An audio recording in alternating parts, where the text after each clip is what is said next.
Hello all of you. मैं अभिषेक आप सभी का अपने YouTube channel diamond super study classes में स्वागत करता हूं।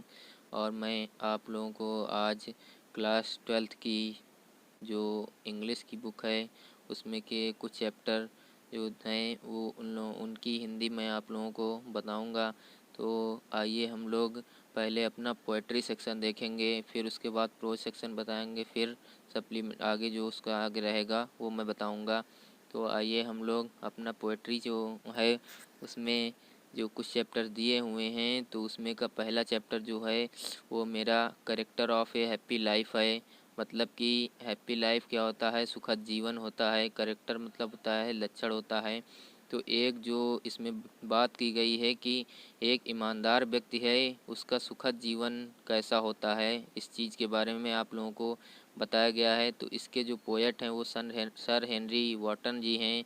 इन्होंने इसको लिखा है और उन्होंने एक ईमानदार व्यक्ति के बारे में आप लोगों को बताया है। तो आइए हम लोग अपने चैप्टर में देखेंगे कि उन्होंने क्या क्या बताया है। देखिए, how happy is he born or taught. जन्म या शिक्षा से, मतलब बॉर्न मतलब जन्म, आर टॉट टॉट मतलब शिक्षा से, वह कितना प्रसन्न है। जन्म या शिक्षा से वह कितना प्रसन्न है, मतलब कि जब से उसका जन्म हुआ है और उसने शिक्षा ग्रहण की है ईमानदार व्यक्ति ने, तो वह कितना प्रसन्न है ये कहा गया है।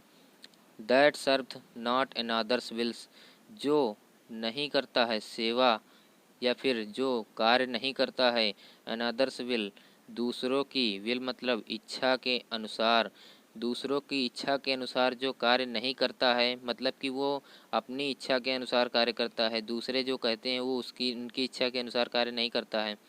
Whose armour is his honest thought, जिसका एकमात्र whose armour is his honest thought, ईमानदारी का विचार उसका एकमात्र सुरक्षा कवच है। तो आर्मर आर्मर मतलब होता है कवच है, तो ईमानदारी का विचार ही उसका एकमात्र सुरक्षा कवच है। And simple truth his utmost skill, और सरल सत्य, सिंपल ट्रुथ मतलब सरल सत्य, हिज अटमोस्ट स्किल उसकी सर्वोत्तम योग्यता है। अटमोस्ट स्किल मतलब सर्वोत्तम योग्यता, उसकी सर्वोत्तम योग्यता है। आगे देखते हैं, whose passions not his masters are, जिसकी तीव्र इच्छाएं, जिसकी इच्छाएं या फिर प्रबल इच्छाएं his not his masters are, जिसकी प्रबल इच्छाएं उसकी मालिक नहीं हैं, मतलब कि उसकी जो कोई भी इच्छा होती है वो उस पर हावी नहीं होती है। तो आगे बताया गया है, whose soul is still prepared for death, जिसकी सोल मतलब आत्मा, जिसकी आत्मा सदैव तैयार रहती है, प्रिपेयर मतलब तैयार रहती है, फॉर डेथ मृत्यु के लिए, जिसकी आत्मा सदैव मृत्यु के लिए तैयार रहती है। Untied unto the word with care, वह सांसारिक बंधनों से मुक्त रहता है, उसकी चिंता नहीं करता है, न उसकी देखभाल करता है। वह सांसारिक बंधनों से बंधन मुक्त रहता है, न परेशान होता है। Of princely love or vulgar breath, वह ना तो राजा की कृपा की इच्छा करता है और ना ही दूसरे लोगों की आलोचना की चिंता करता है, या फिर साधारण लोगों की आलोचना की चिंता करता है। जो ईमानदार व्यक्ति होता है वो राजा की कृपा की इच्छा नहीं करता है कि उसको उस राजा का प्यार मिले, उसको जो हीरे जवाहरात ये सब मिले, उसकी इच्छा नहीं करता है। Who hath his life from rumours freed, जो जिसका जीवन अफवाहों से नहीं भरा होता है, मतलब कि जिसका जीवन अफवाहों से मुक्त रहता है।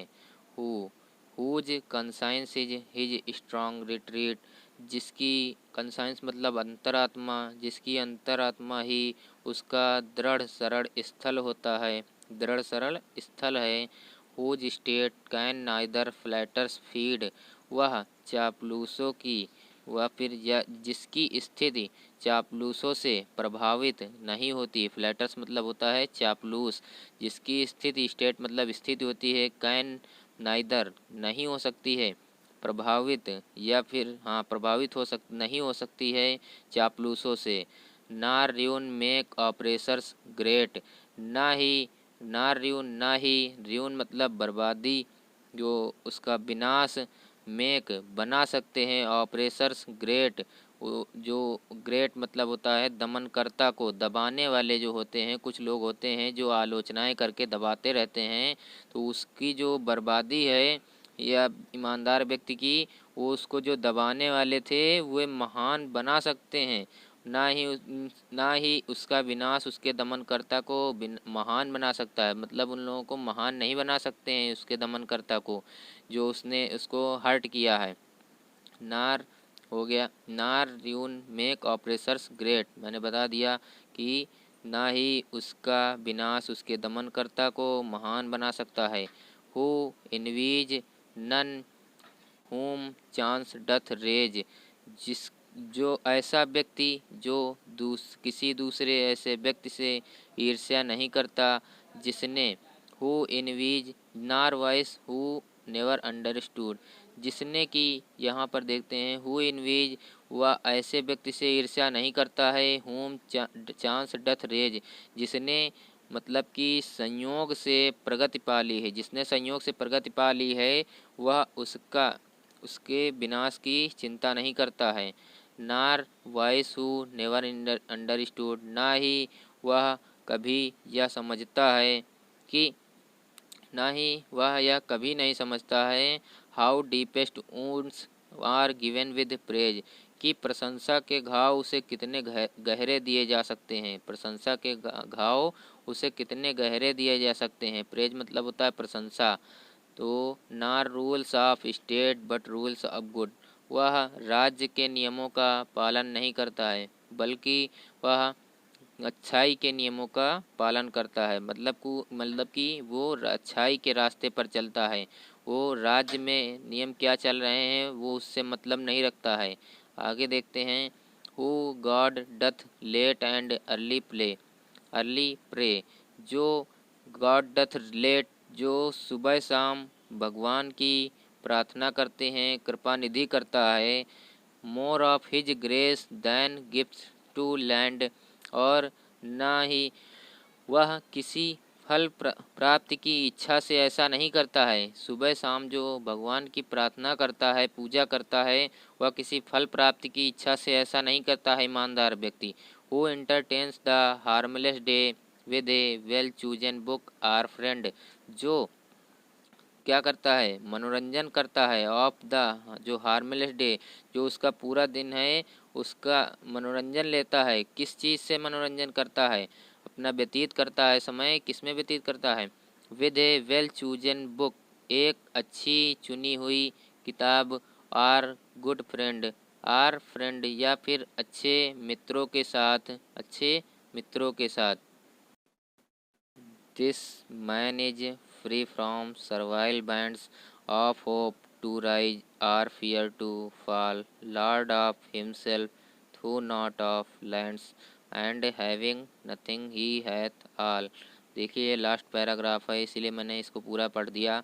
तो आगे देखते हैं इसके अंदर क्या बताया गया है। This man is free from servile bonds, ऐसा व्यक्ति जो ईमानदार व्यक्ति है, ऐसा व्यक्ति गुलामी के बंधनों से मुक्त रहता है, ऐसा व्यक्ति गुलामी के बंधनों से मुक्त रहता है। Of hope to rise or fear to fall, ना ही उसे ऊंचा उठने की आशा होती है और ना ही नीचे गिरने का भय होता है।